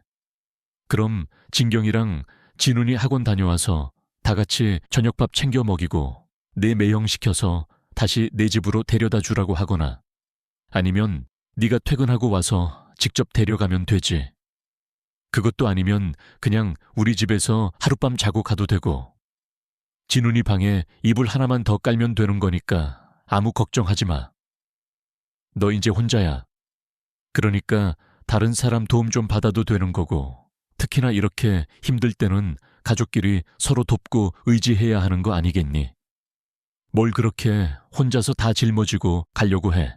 누나의 그 단호하면서도 따뜻한 말에 저는 결국 염치불구하고 누나가 내미는 그 따뜻한 도움의 손길을 잡았습니다. 그래도 맨입으로는 도저히 제 아들을 맡길 수가 없어서 누나에게 매달 꼬박꼬박 생활비를 보내주겠다는 그런 조건을 걸었죠. 누나가 제 그 조건을 마지못해 수락한 후 아들 시우는 그날부터 평일에는 누나 집에 가서 생활을 하다시피 했습니다. 처음에는 한동안 고모네 집에서 고모랑 고모부 그리고 사촌 형이랑 누나랑 함께 생활하는 것이 어떠냐는 제 말에 아들은 싫어 안 갈 거야. 아빠도 이제 나 버리는 거야. 엄마처럼 나 혼자 버리고 어디 멀리 가려고 고모한테 나 맡기는 거지. 그런 거지 하면서 울고불고 난리를 치며 싫다고 했습니다. 그때 그 절규와도 같았던 아들의 그 처절한 외침을 들었을 때 제가 얼마나 큰 충격을 받았는지 저는 그런 아들을 제 품에 꼭 끌어안고 한참 동안이나 함께 울면서 절대 아니라고 아빠는 절대로 우리 시우를 혼자 버려두고 어디 가지 않는다고 아빠가 회사에 가서 같이 못 있어주는 그 동안만 우리 시우가 외롭지 않게 고모네 집에 가서 고모랑 고모부 그리고 형이랑 누나랑 신나게 놀다가 아빠 퇴근하면 그때 다시 아빠랑 같이 집으로 돌아오자고 그렇게 몇 번이고 다독이며 설득했습니다. 제 기억으로는 거의 2시간이 넘도록 아들에게 차근차근 설명을 했던 것 같아요. 다행히 아들은 제 그 진심 어린 말을 이해해 주었고 그 후로 평일에는 학교 수업이 끝나면 곧바로 누나 집으로 가서 저녁 늦게까지 지내게 되었습니다. 처음 며칠 동안은 새로운 환경에 적응을 잘 못하고 낯설어 했습니다. 제가 저녁에 데리러 가면 마치 기다렸다는 듯이 저 멀리서부터 달려와서 제 허리에 대롱대롱 매달리곤 했죠. 그런데 매일 누나 집에 아들을 데리러 갈수록 아들의 표정이 점점 더 밝아지고 웃음도 많아지는 것을 제 두 눈으로 직접 확인할 수 있었습니다. 시후야, 아빠 왔다. 제가 현관문을 열고 들어서면 아들은 예전처럼 제게 달려와 안기기보다는 사촌 형인 진훈이와 함께 거실 바닥에 앉아 장난감을 가지고 노느라 정신이 없었습니다. 아빠 오셨어요, 아빠. 이것 좀 보세요, 형아가. 오늘 저한테 엄청나게 큰 로봇 선물해줬어요, 시우야. 외삼촌한테 오늘 학교에서 본 시험지 얼른 가져와서 보여드려. 누나가 아까 보니까 점수 옆에 선생님께서 예쁜 별이랑 꽃이랑 잔뜩 그려주셨잖아. 누나는 부엌에서 저녁 준비를 하며 아들에게 말했습니다. 아빠, 이것 좀 보세요. 나 오늘 학교에서 받아쓰기 시험 90점이나 맞았는데 누나가 너무너무 잘했다고 칭찬해주면서 이렇게 예쁘게 꾸며줬어요. 조카들이 워낙 제 아들 시우를 친동생처럼 살뜰하게 잘 챙겨주었고 누나와 매형도 마치 다시 어린 자식을 키우는 것처럼 정성껏 잘 보살펴준 덕분에 아들은 점점 더 누나 집에서의 생활에 빠르게 적응해 갔습니다. 그리고 한 달 정도가 지났을 때 제가 또 데리러 가니까 이제는 저한테 이렇게까지 말하더군요. 아빠, 나 오늘 그냥 여기서 자고 가면 안 돼. 형이 오늘 밤에 나랑 같이 아주 멋진 탱크 조립하는 거 보여준다고 약속했단 말이야. 처음에는 제가 데리러 오는 그 시간만을 오매불망 기다리더니 이제는 아빠도 필요 없고 사촌 형이 조립하는 그까지 탱크 장난감이 더 우선이랍니다. 그때부터 아들은 종종 누나 집에서 자고 오는 날이 많아졌는데 아예 누나 집의 아들 옷가지며 칫솔 그리고 학용품 가방까지 전부 다 가져다 놓고 와서 어디가 진짜 자기 집인지 헷갈릴 정도였습니다. 아직 아들이 새로운 환경에 제대로 적응을 잘 못했을 때 제가 회사 일 때문에 어쩔 수 없이 며칠간 지방으로 길게 출장을 잡혀서 아들이 며칠 동안 누나 집에서 혼자 자야 했던 적이 있었거든요. 그런데 나중에 누나에게 듣기로는 그 며칠 동안 아들이 밤새도록 제 엄마를 찾으며 눈물 콧물 다 쏟아내면서 엉엉 울다가 새벽녘이 되어서야 겨우 누나 머리카락을 만지면서 간신히 잠이 들었다고 해요. 아들이 아직 아주 어렸을 때, 그러니까 유치원에 들어가기 전쯤에 그 잠버릇 중 하나가 바로 전 아내의 그 길고 부드러운 머리카락을 만지면서 잠이 드는 거였거든요. 그 얘기를 누나한테서 전해 들었을 때는 정말이지 가슴이 너무나도 아리고 또 아파서 한동안 아무 일도 제대로 할 수가 없었습니다. 그래도 좀 더 커서 이제 혼자 집에 있을 수 있다고 생각했는지 아들은 13살, 그러니까 중학교에 입학할 때부터는 슬슬 학교가 끝나면 고모 집으로 가지 않고 바로 저희 집으로 돌아왔습니다. 그럼 누나가 가끔 저희 집에 들러서 아들 보고 아이고, 우리 시우 이제 다 컸다고 이제 고모 집에도 잘 안 오네 하고 짓궂게 놀리며 말했는데 그럼 아들은 뭐가 그리 억울하다는 듯 아니에요. 고모 절대 아니에요 하면서 제 마음의 영원한 고향은 바로 여기 고모 집이라고요 하고 아주 능청스럽게 대꾸를 했습니다. 부모라면 누구나 아, 이제 내 자식이 정말 다 컸네 하고 느끼게 되는 그런 특별한 순간들이 있잖아요. 저는 제 아들이 12살, 그러니까 초등학교 6학년 때 바로 그런 비슷한 느낌을 아주 강하게 받았습니다. 그날도 저는 평소처럼 야근을 마치고 늦은 시간에 퇴근해서 빨리 집에 가서 아들 저녁밥이라도 차려줘야겠다는 그런 생각에 부랴부랴 집으로 달려갔는데 집 현관문을 딱 열고 들어선 바로 그 순간 집 안에서 아주 고소하고 맛있는 밥 냄새가 진동을 하는 것이었습니다. 알고 보니 집에 혼자 있던 제 아들 시우가 학교에서 돌아오자마자 제가 퇴근하고 돌아올 시간에 맞춰서 전기밥솥으로 직접 밥을 해놓았던 거였어요.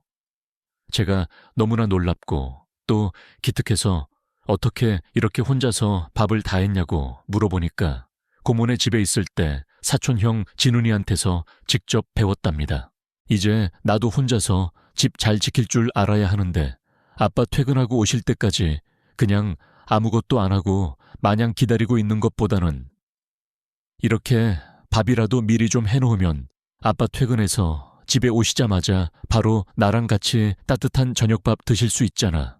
그냥 저 없을 때 학교 숙제나 꼬박꼬박 잘 해놓고 혼자서 씻고 잠자리에 드는 것만으로도 저는 충분히 대견하고 또 고마웠는데 이 녀석이 대체 언제 이렇게까지 속이 깊고 어른스럽게 다 컸나 싶었죠.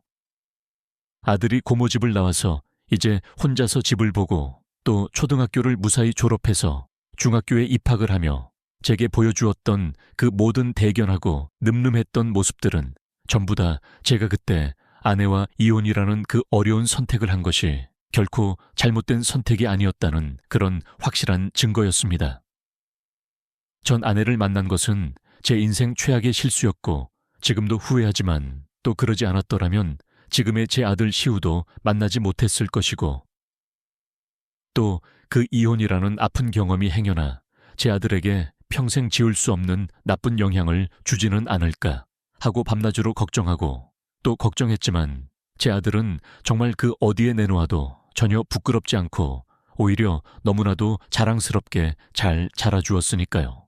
아들이 그렇게 무럭무럭 건강하게 잘 자라는 것을 옆에서 지켜보는 것 중에서 그 무엇보다도 가장 좋았던 것은 이제 아들과 함께 공유하고 대화할 수 있는 것들이 훨씬 더 많아지고 심지어는 제가 가장 좋아하는 제 유일한 취미인 그 등산까지도 함께 공유할 수 있게 되었다는 것이었습니다. 저는 40줄에 들어서면서부터 본격적으로 등산을 시작했는데 그때부터 종종 제 아들 시우도 함께 데리고 갔었거든요. 그래서 올해 1월 새해를 맞이하는 기념으로 아들과 함께 한라산에 같이 한번 등반을 하기로 했습니다. 개인적으로 겨울 산행이야말로 한라산의 그 아름다운 절경을 제대로 만끽할 수 있는 최고의 방법이라고 생각했고 또 아직 아들과는 단 한 번도 함께 가보지 못한 그런 의미 있는 산이었거든요. 그렇게 주말 아주 이른 아침부터 서둘러 산으로 향한 저희 부자는 새해의 그 맑고 깨끗한 기운을 산 정상에서 직접 한번 받아보기 위해 갔던 바로 그곳에서 저와 제 아들의 가슴에 아주 커다랗고 깊은 구멍을 뚫었던 그 지긋지긋한 과거의 악몽과 다시 한번 정면으로 마주하게 될 줄은 정말 꿈에도 상상하지 못했습니다. 어쩌면 그날 산 초입구에 막 들어서면서부터 뭔가 좀 이상하고 불길하다는 느낌을 받았어야 했는지도 모르겠습니다. 아침 일찍 집을 나설 때와는 너무나도 다르게 산 입구에 도착했을 때는 하늘이 잔뜩 흐리고 꾸물거렸거든요. 일기예보에서는 그날 눈이나 비는 절대로 안 온다고 했지만 산의 날씨라는 것이 워낙에 변화무쌍하고 예측하기가 어려웠던 터라 아들과 저는 혹시라도 눈이 오기 전에 서둘러 하산할 목적으로 평소보다 조금 더 발걸음을 재촉해서 산을 오르기 시작했습니다. 가파른 오르막길을 헉헉거리면서도 아들과 저는 끊임없이 이런저런 시시콜콜한 대화를 나누었습니다. 아들 학교에서 있었던 재미있는 이야기나 요즘 새로 사귄 친구들 이야기, 그리고 아들이 제 가방 안에 컵라면을 무려 4개나 챙겨왔으니까 아빠가 먹고 싶은 걸로 마음껏 골라 먹으라고 하면 저는 보온병 안에 어차피 컵라면 2개 정도 끓여 먹을 분량의 뜨거운 물밖에 없다고 하면서 티격태격하기도 하고 아무리 제가 아들보다 등산을 훨씬 더 오랫동안 했다고는 하지만 역시 젊음 앞에서는 그 어떤 풍부한 경험도 다 빛이 바래더라고요. 제가 먼저 가다가 지쳐서 아들아, 아빠 먼저 버리고 그냥 너 혼자 먼저 올라가거라 하고 주저앉으면 아들은 아빠 지금 여기서 쉬면 나중에 정상까지 올라가는 거 훨씬 더 힘들어요 하면서 저를 억지로 일으켜 세우고는 뒤에서 제 등을 묵묵히 밀어주기도 했습니다. 그렇게 한참 동안이나 서로 시시콜콜한 이야기를 주고받기도 하고 때로는 아무 말 없이 그저 헉헉거리는 거친 숨소리만 내면서 앞만 보고 걷기도 하다가 드디어 저희 부자는 그토록 고대하던 한라산 정상에 오를 수 있었습니다.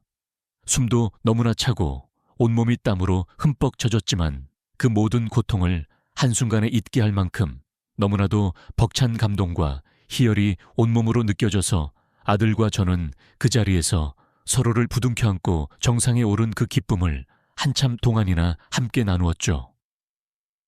기념사진도 수십 장은 찍었고 제가 아들에게 이 아빠가 우리 아들 남들보다 훨씬 더 높이 올라가게 해줄게 하면서 아들을 번쩍 업어주면 아들도 저를 똑같이 업어주겠다고 하다가 그만 미끄러운 눈바닥에 우스꽝스럽게 넘어지기도 했고요. 한참을 그렇게 어린아이들처럼 서로 장난을 치다가 드디어 그 험난한 고지에 다다랐다는 그런 안도감 때문인지 아니면 긴장이 한순간에 풀려서인지 갑자기 배가 너무나도 고프더라고요. 그래서 아들이 미리 가방 속에 챙겨왔던 그 컵라면에 제가 보온병에 담아온 뜨거운 물을 부어서 저희 부자는 그 차가운 정상 위에서 아주 뜨겁고도 맛있는 컵라면으로 자축을 했습니다. 그렇게 정상 위에서의 그 꿀맛 같은 만찬을 전부 다 끝내고 주변 쓰레기까지 아주 깨끗하게 다 챙겨서 이제 슬슬 하산을 하려고 하는데 가방을 다시 둘러매던 제 아들 시우가 갑자기 아주 굳은 얼굴로 가만히 한 곳을 뚫어져라 쳐다보고 있는 겁니다. 시우야, 이제 그만 내려가자. 이러다 정말 눈이라도 오겠다. 시우야, 제 목소리가 마치 아예 들리지도 않는다는 듯 아들은 그저 넋이 나간 사람처럼 마치 뭔가에 홀리기라도 한 것 같은 그런 이상한 표정으로 한 곳만 계속해서 응시하고 있었습니다. 아들은 제가 등을 지고 있는 그 방향을 보고 있었는데 아까부터 제 뒤쪽에서 어떤 여자들의 아주 크고 높은 웃음소리가 계속해서 들려와서 속으로 아이고, 저 양반들은 뭐가 저렇게 신나고 좋아서 웃음소리가 저렇게나 클까 하고 그냥 무심하게 생각은 하고 있었거든요. 혹시 그 시끄러운 웃음소리 때문에 저렇게 쳐다보는 건가 싶어서 저도 아들이 뚫어져라 보고 있던 그 방향으로 천천히 고개를 돌렸는데 저는 아직도 바로 그 순간을 평생 잊을 수가 없습니다. 방금 전까지만 해도 뜨끈한 라면 국물이 들어가서 아주 그냥 뜨뜻하게 데워져 있던 제 속이 순식간에 아주 차가운 얼음장처럼 싸늘하게 식어버리는 그런 끔찍한 기분이었습니다. 아들이 그렇게 굳은 얼굴로 뚫어져라 쳐다보던 그곳에는 대략 50대로 보이는 어떤 중년 남자와 그리고 40대 중후반 정도로 보이는 어떤 여자가 함께 서 있었는데 두 사람이 누가 보더라도 아주 가까운 연인 사이인 듯 서로 팔짱을 꼭 끼고 있거나 아니면 여자가 이런저런 예쁜 포즈를 취하면 남자가 그 모습을 아주 다정하게 사진으로 찍어주고 있는 그런 모습이었습니다. 특히 그 여자는 뭐가 그리도 즐겁고 신이 나는지 남자 옆에 찰싹 달라붙어서 연신 아주 그냥 까르르 넘어가는 듯한 그 높은 목소리로 웃고 있었는데 그렇게 환하게 웃고 있는 그 여자의 얼굴 제가 평생 동안 단 한순간이라도 잊을 수 없는 그런 얼굴이었습니다.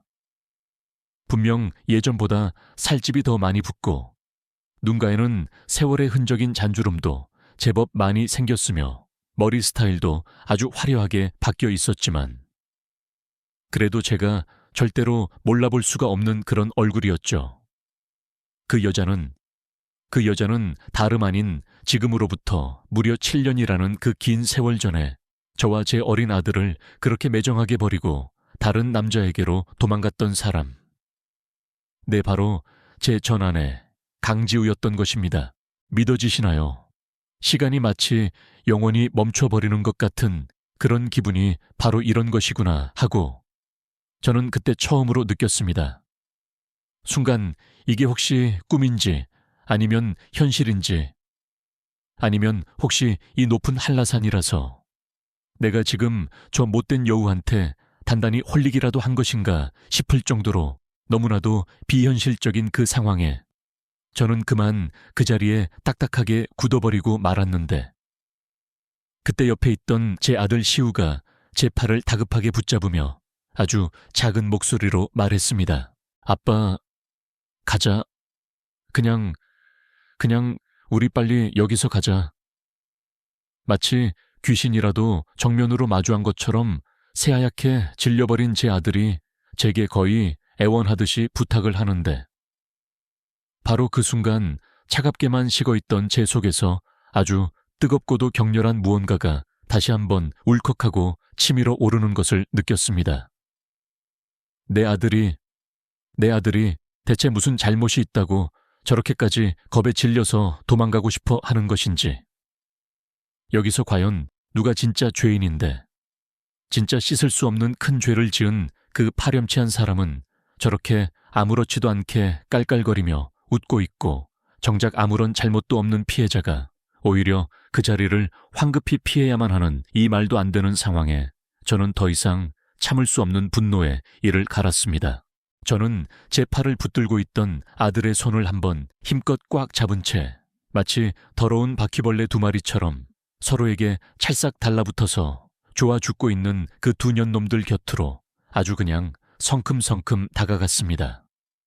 제가 바로 코앞까지 가까이 다가갔음에도 불구하고 그 두 사람은 저를 그저 스쳐 지나가는 평범한 등산객 중 하나라고만 생각했는지 여전히 저희를 알아보지 못하고 자기들끼리만 히히덕거리고 있었고, 저는 그런 그들을 향해 제 휴대폰 카메라로 사진을 찍고 있던 바로 그 여자, 제 전아내 강지우의 이름을 아주 크고 또렷하게 불렀습니다. 야, 강지우. 살짝 메아리가 울릴 정도로 아주 큰 제 목소리에 전 아내는 깜짝 놀란 표정으로 화들짝 고개를 돌렸고, 이내 저와 제 아들을 알아보고는 제 아들 시우가 조금 전에 제 엄마를 보고 그랬던 것처럼 아주 그냥 새하얗게 질린 표정이 되어서는 그 자리에서 파르르 떨리는 마른 입술만 달싹거리고 있었습니다. 옆에 있던 그 남자 역시도 저를 이상하다는 듯이 쳐다보고 있었는데 상황 파악이 대충 되었는지 아니면 원래부터가 그런 인간이었는지 인상을 잔뜩 쓰며 전 아내보다 먼저 제게 아주 불쾌하다는 듯이 입을 열었죠. 누구시죠? 지금 저희한테 하시는 말씀이십니까? 아, 안녕하세요. 저는 여기 이 강지우 씨랑 아주 오래전부터 잘 아는 사이입니다. 오랜만이다, 강지우. 그런데 표정이 왜 그렇게 안 좋아? 야, 정말 너무 섭섭하다. 이렇게 오랜만에 만난 사람 얼굴을 그렇게까지 사색이 다 되어서 볼 필요는 없잖아. 안 그래, 주선아. 정말 아는 사람이야. 옆에 있던 그 남자가 불안한 목소리로 전 아내에게 물었습니다. 아, 아니야. 오빠 나는 전혀 기억이 안 나는데. 그냥 예전에 몇 번 스쳐 지나가면서 본 것 같은 그런 사람 같은데. 굳이 우리가 이렇게까지 아는 척할 필요는 없을 것 같아. 오빠, 우리 그냥 빨리 내려가자. 응, 급하게 제 남자친구의 팔을 잡아 끌며 그 자리를 황급히 벗어나려고 하는 전 아내의 그 절박한 모습에 저는 그만 헛웃음이 나오더라고요. 그 절박하고도 처절한 모습을 보고 저는 마지막으로 확인 사살을 날렸습니다. 너한테는 그깟 8, 9년이라는 그 짧지 않은 시간 동안 한 지붕 아래에서 함께 부부로 살았던 그 모든 세월들이 아주 그냥 잠깐 스쳐 지나가는 그런 하찮은 시간이었나 보구나. 그래도 한때는 엄연히 법적으로도 서류에 도장까지 찍고 정식으로 묶여있던 그런 관계였는데 말이야. 강지우, 너 정말 여전히 그렇게 매정하고 또 독하네. 8년이라고요. 주선아, 저게 지금 다 무슨 소리야. 당신 나한테는 분명히 남편이랑 아들 전부 다 5년 전에 교통사고로 죽었다고 했잖아. 그 남자는 그제야 모든 상황을 다 파악했다는 듯 믿을 수 없다는 표정으로 전 아내를 쏘아보았습니다. 아니라니까. 오빠, 나는 정말 저 사람이 누군지도 전혀 기억이 안 난다고. 오빠, 우리 그냥 제발 빨리 여기서 내려가자고. 좀 딱 봐도 제정신이 아닌 것 같은 사람과는 더 이상 말 한마디도 섞고 싶지 않다는 듯 아내는 어떻게 해서든 그 남자를 붙들고 그 자리를 서둘러 뜨려고 하는 바로 그때였습니다. 그동안 제 뒤에서 이 모든 상황을 그저 몰차 지켜만 보고 있던 제 아들 시우가 아주 작은 목소리로 전 아내를 부른 것입니다. 엄마. 고요한 산 정상에 울려 퍼진 그 한마디. 당황해서 제 뒤에 서 있던 아들을 미처 보지 못했던 것인지 아니면 애써 외면하고 있었던 것인지 아들의 그 작은 목소리를 들은 전 아내는 그 자리에서 사색이 되다 못해 얼굴이 아주 그냥 새파랗게 질렸고 등신처럼 헉하고 숨을 크게 들이쉬더니 아무런 말도 하지 못하고 그대로 얼음처럼 굳어버렸습니다. 그리고 엄마라는 그 한마디 말에 화들짝 놀라 반응한 건 전 아내뿐만이 아니었습니다. 그 남자 역시도 전 아내와 제 아들을 번갈아 쳐다보면서 아주 허탈하고도 믿을 수 없다는 듯한 그런 목소리로 말했습니다. 엄마, 지금 내가 제대로 들은 게 맞지? 저 애가 주선이 너한테 엄마라고. 그런 거야 지금. 전 아내는 여전히 무건시위라도 하는 것처럼 입을 꾹 다문 채 아무런 대답도 하지 않았습니다. 그래서 전 아내가 했어야 하는 그 말을 제가 대신 그 남자에게 해주었죠. 네, 맞습니다. 제 아들 박시우입니다. 그리고 아주 부끄럽지만 저기 저렇게 뻔뻔하게 서 있는 강지우, 저 여자의 하나뿐인 아들이기도 하고요. 아까 보니까 두 분 사이가 꽤나 가까워 보이시던데 막상 서로에 대해 이렇게 중요한 건 전혀 모르고 계셨나 보네요. 조용히 해 입 안 닥쳐 이 인간아 입을 다물고 있던 전 아내는 그제야 제게 악에 바친 듯이 빽하고 소리를 질렀습니다. 그리고 이내 제 옆에 가만히 서 있던 제 아들 시우를 잡아먹을 듯이 노려보기까지 하더라고요. 뭘 노려봐 감히. 네가 지금 누구한테 그따위 눈을 부라리는 거야. 너한테는 이제 우리 시우 그렇게 쳐다볼 자격조차 없어. 이 무책임하고 파렴치한 여자야. 전 아내와 저 사이에는 당장이라도 서로 잡아먹을 듯한 그런 일촉즉발의 험악한 분위기가 감돌았고 그때 불현듯 저희 앞으로 다가온 그 남자는 제게 자신의 명함 하나를 불쑥 내밀며 이렇게 말했습니다. 제가 지금은 뭐라고 드릴 말씀이 없지만 아무래도 여기서 계속 이렇게 할 얘기는 아닌 것 같고 혹시라도 제게 하실 말씀이 더 남아 계시다면 여기 이 번호로 꼭 한번 연락을 주시면 감사하겠습니다. 오빠, 지금 뭐 하는 거야? 저런 인간한테 명함은 또 왜 주는 건데? 남자가 제게 억지로 찔러주는 그 명함을 멍하니 바라보던 전 아내가 거의 경기를 일으키듯이 날카롭게 소리를 질렀고 남자는 그런 아내를 아주 차갑고 싸늘한 눈빛으로 한번 힐끗 쳐다보더니 그대로 혼자서 휙 하고 산을 내려가기 시작했습니다. 전 아내는 그런 남자를 미친 듯이 부르며 황급히 뒤쫓아갔는데 그 전에 저와 제 아들을 아주 날카롭게 한번 째려보고 가는 것도 잊지 않았죠. 마치 아주 잠깐 깊은 잠에 들었다가 무서운 악몽이라도 한바탕 꾼 것만 같은 그런 기분이었습니다. 지금 다시 가만히 생각해보면 고작 몇 분도 채 안 되는 아주 짧은 시간 동안 벌어졌던 상황이었는데 온몸의 힘이 아주 그냥 쭉 하고 다 빠져나가 버리더라고요. 그날 아들과 저는 더 이상 아무런 말도 하지 않고 몰차 산을 내려와 집으로 돌아왔습니다. 크면서 의식적으로 제 엄마 얘기를 애써 피하던 그 어린애가 오늘 과연 얼마나 놀라고 또 상처를 받았을까. 아들은 집에 도착하자마자 너무 피곤하다며 씻고는 바로 제 방으로 들어가 버렸지만 아마 바로 잠이 든 것 같지는 않았습니다. 저도 그랬거든요. 일부러 최대한 빨리 잠자리에 들었지만 도저히 잠은 오지 않았습니다. 그리고 그때 그 남자가 제게 주었던 그 명함이 문득 생각이 났어요. 다 하지 못한 말이 있다면 꼭 한번 연락을 달라고 했었죠. 그날 제 아들이 우리를 그렇게 매정하게 버리고 떠나간 제 엄마가 다른 남자와 함께 저렇게 행복하게 웃고 있는 그 모습을 보고 과연 무슨 생각을 했을까 그런 생각을 하니 가슴이 너무나도 아파왔습니다. 그리고 어쩌면 그날 우리가 하필이면 바로 그 산 정상에서 전 아내를 다시 만나게 된 것이 어쩌면 뭔가 또 다른 의미가 있는 것은 아닐까 하는 그런 생각이 들더라고요. 그래서 밤 11시가 다 되어가는 그 늦은 시간이었지만 저는 용기를 내어 그 명함에 적힌 번호로 전화를 걸었습니다. 그리고 마치 제 전화를 기다리기라도 했다는 듯 바로 그 남자가 전화를 받더군요. 남자는 제게서 더 듣고 싶은 이야기가 있는 듯 당장 다음 날 오전에 따로 만나서 이야기할 수 있겠냐고 물었습니다.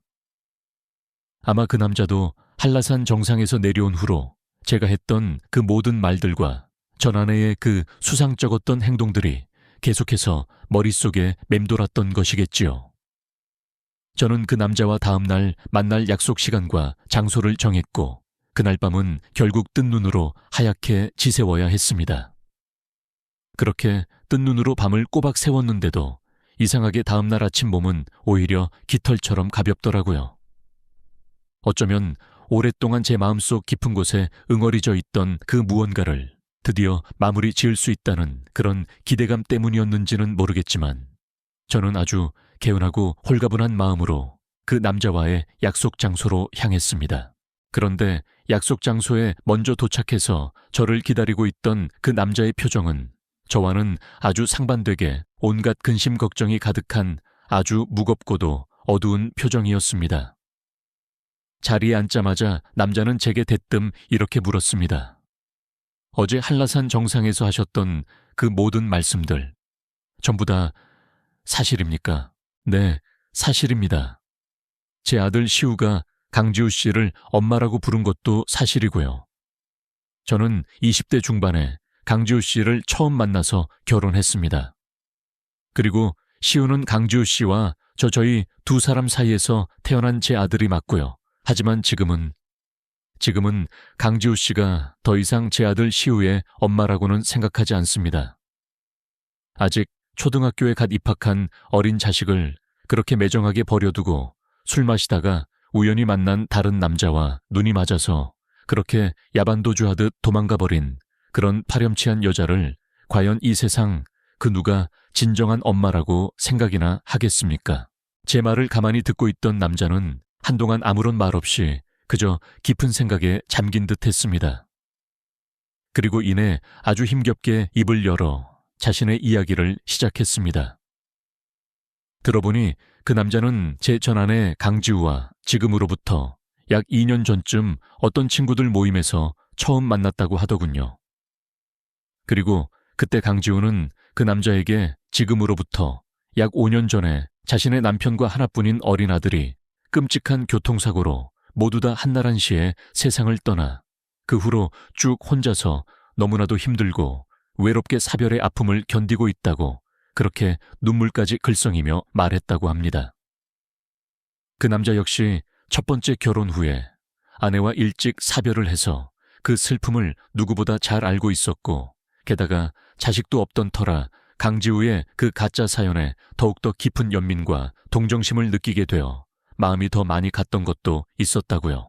그런데 남편하고 아들이 멀쩡히 살아있었고 심지어는 다른 남자와 바람이 나서 그렇게 야반도주를 한 것이었다니 정말 그게 다 사실이냐고 제게 몇 번이나 되묻더군요.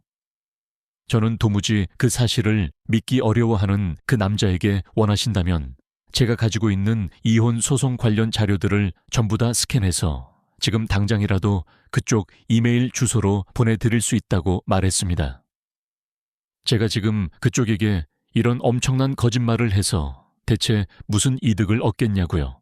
분명 저는 저랑 제 아들을 그렇게 무참하게 배신하고 도망가버린 그 강지우라는 여자가 앞으로 이 세상 그 누구를 만나든 2번 다시는 행복해지는 것을 진심으로 바라지는 않지만 그것보다도 그쪽한테 자기 배 아파서 낳은 어린 자식까지 그렇게 매정하게 버리고 도망갈 수 있는 그런 여자가 과연 다른 남자한테는 또 어떤 끔찍한 짓까지 할 수 있을지 한번 진지하게 생각해 보시라는 그런 말씀을 꼭 드리고 싶어서 오늘 제가 이렇게 이 자리에 다시 나오게 된 겁니다. 지금은 그 여자의 그 화려한 겉모습과 달콤한 거짓말에 속아서 모든 것이 다 좋아 보일 수 있겠죠. 제가 왜 모르겠습니까? 저 역시도 그 여자와 함께 살았던 지난 8년이라는 그 짧지 않은 시간 동안 그 여자가 파놓은 그 깊고 깊은 함정 속에서 단 한 번도 제대로 빠져나오지 못하고 철저하게 속아왔으니까요. 선택은 물론 그쪽의 몫이겠지만 그냥 혹시라도 저와 제 어린 아들이 그동안 겪었던 그 처절한 고통을 이 세상 다른 그 어떤 누군가가 또다시 똑같이 겪지 않았으면 좋겠다는 그런 간절한 마음뿐입니다. 제 그 진심이 담긴 말을 한참 동안이나 가만히 듣고만 있던 그 남자는 이내 제게 아주 어렵게 입을 열어 솔직하게 모든 것을 다 말해줘서 너무나도 고맙다고. 그리고 혹시 괜찮다면 시간 될 때 이혼 소송 관련 자료들을 스캔해서 좀 보내주시면 정말 감사하겠다는 그런 말을 제기하고는 그 자리에서 힘없이 일어났습니다. 저는 그날 바로 집으로 돌아와 그 남자의 이메일 주소로 관련 자료들을 전부 다 정리해서 보내주었습니다. 그 남자에게 선택은 이제 당신의 몫이라고 했던 것처럼 저는 그저 그 사람이 앞으로 본인에게 가장 최선이라고 생각되는 그런 현명한 선택을 하기를 진심으로 바랄 뿐이었습니다. 그리고 정말로 그 남자는 자신이 할 수 있는 가장 최선의 선택을 했던 것 같았습니다. 제가 그걸 어떻게 알았냐고요.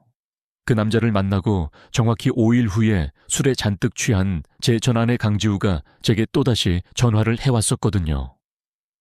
그것도 아주 이른 새벽 2시에 말이죠. 저는 이혼 후에도 혹시나 하는 마음에 휴대폰 번호를 바꾸지 않았던 터라 전 아내가 제게 그렇게 쉽게 연락을 할 수 있었던 것이고요. 전화를 받자마자 전 아내가 제게 대뜸 무슨 말을 했는지 아시나요? 야, 박형식, 이 개자식아, 내가 너 때문에 지금 다 망했어. 내가 너 때문에 지금 모든 걸 다 잃었다고. 내가 너 반드시 죽여버릴 거야. 이 치졸하고 더러운 놈아, 술에 잔뜩 취해서 거의 정신을 놓은 듯한 목소리였습니다. 술 먹었냐? 그래, 너 원래부터 알코올 중독이나 다름없긴 했지. 아유, 그 더러운 버릇, 아직도 걔 못 주고 그 남자한테 결국 파혼이라도 당한 다음에 또 그렇게 정신없이 펌하셨나 보네. 너 그러다가 정말로 길바닥에서 훅 하고 골로 간다. 내 나이도 이제 생각해야지. 시끄러워. 이 치졸한 놈아, 내가 이렇게 불행하게 된 게 다 너 때문인데. 네가 뭔데? 감히 내 앞길을 막아. 그러는 넌 또 네가 뭔데? 그렇게 혼자서만 행복해질 생각을 해. 우리 시우가 너 때문에 얼마나 매일 밤 울면서 힘들어했던지. 생각하면 고작 그깟 파혼 따위 당한 걸로는 아직 한참 모자라지. 너는 내 아들이 그동안 흘렸던 그 모든 눈물 속에 빠져서 아주 그냥 수장이라도 당해야 정신을 차릴 거야 알아. 몇 년이 지났는데 아직도 나를 그렇게 원망하고 미워해. 당신 이거 다 그냥 나한테 아직 미련 남아서 이러는 거잖아. 이거 다 집착이야. 집착. 당신 지금 우리 시우랑 아주 잘 살고 있잖아. 그날 한라산에서 보니까 우리 시우도 아주 건강하게 잘 큰 것 같던데. 왜 아직도 나를 이렇게 못 잡아먹어서 안달이냐고. 참으로 상상 이상으로 뻔뻔하고도 가증스러운 여자였습니다. 너는 그냥 답이 없다. 더 이상 긴 말할 필요도 없고 그날 한라산에서 나를 다시 만난 거 너무 억울해할 필요 없어.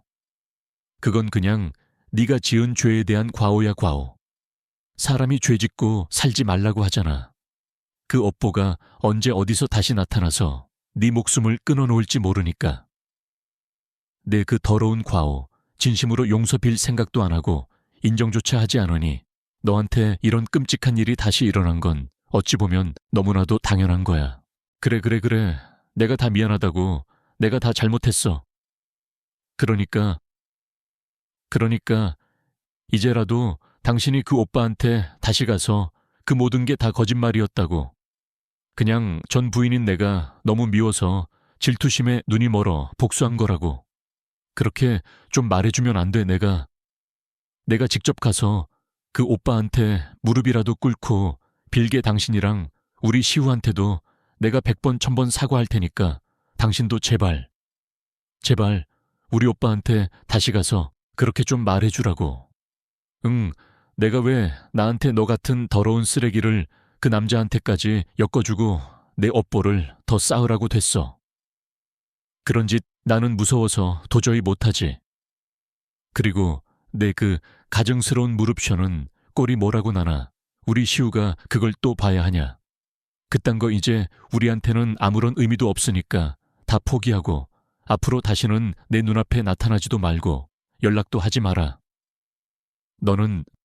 너는 그냥 나나 우리 시우 인생에서 아주 그냥 깨끗하게 사라져주는 게 내 그 더러운 업보를 아주 조금이라도 용서받을 수 있는 유일한 길이니까. 전 아내의 그 절규와도 같은 처절한 목소리를 들으며 저는 아무런 미련 없이 그대로 전화를 끊었고 바로 그 번호는 수신 차단을 해버렸습니다. 그리고도 한동안 잠이 오지 않아서 거실로 나와 시원한 물 한 잔을 마시고 있는데 제 아들 시우가 어느새 제 방에서 조용히 걸어 나오더라고요. 제가 통화하는 소리를 들은 것인지 아주 차분하고도 어른스러운 얼굴로 제 옆에 가만히 와서 앉더니 아무런 말도 하지 않고 그냥 그렇게 한참 동안 제 옆에만 앉아 있었습니다. 아들은 비록 아무런 말도 하지 않았지만 저는 제 아들이 지금 제게 무슨 말을 하고 싶은 건지 그 마음을 충분히 알 수 있을 것만 같았습니다. 이제 더 이상 과거의 그 아픈 기억에 발목 붙잡혀 힘들어하지 말라고요. 이혼 문제로 본인에게 그만 미안하고 이제 아빠도 그 무거운 마음의 짐을 다 내려놓으시라고 그렇게 말해주는 것만 같았습니다. 정말 언제 이렇게까지 다 자란 걸까요? 자식들이란 정말 어제까지만 해도 뒤돌아서면 부모만 졸졸 따라다니던 그런 철부지 어린애였다가도 바로 다음 날이 되면 어느 순간 부모를 먼저 걱정하고 위로할 줄 아는 그런 든든한 존재가 되는 것 같습니다. 그래도 지금은 부디 제 아들이 아주 천천히 조금만 더 천천히 자랐으면 좋겠습니다. 조금 더 천천히 자라서 아주 늦게 어른이 되었으면 해요. 그래야 이 못난 아빠를 조금이라도 더 의지해주고 저도 그런 아들에게 그동안 미처 다 표현하지 못했던 미안한 마음을 조금이라도 더 빨리 털어낼 수 있을 것만 같은 그런 이기적인 마음 때문입니다. 세상의 모든 부모님들과 그리고 그 자식들이 서로 말하지 않아도 서로의 그 깊은 마음을 충분히 이해하고 오늘 혹시라도 서로에게 상처 주는 말을 하고 다투었더라도 내일은 또다시 아무 일 없었다는 듯이 환하게 웃으면서 서로를 그렇게 따뜻하게 안아주는 그런 평범하지만 소중한 하루를 보내시기를 간절히 바라는 마음으로 오늘 제 이 길고도 부족했던 사연을 이만 마무리하도록 하겠습니다. 긴 사연 끝까지 들어주셔서 정말 감사합니다.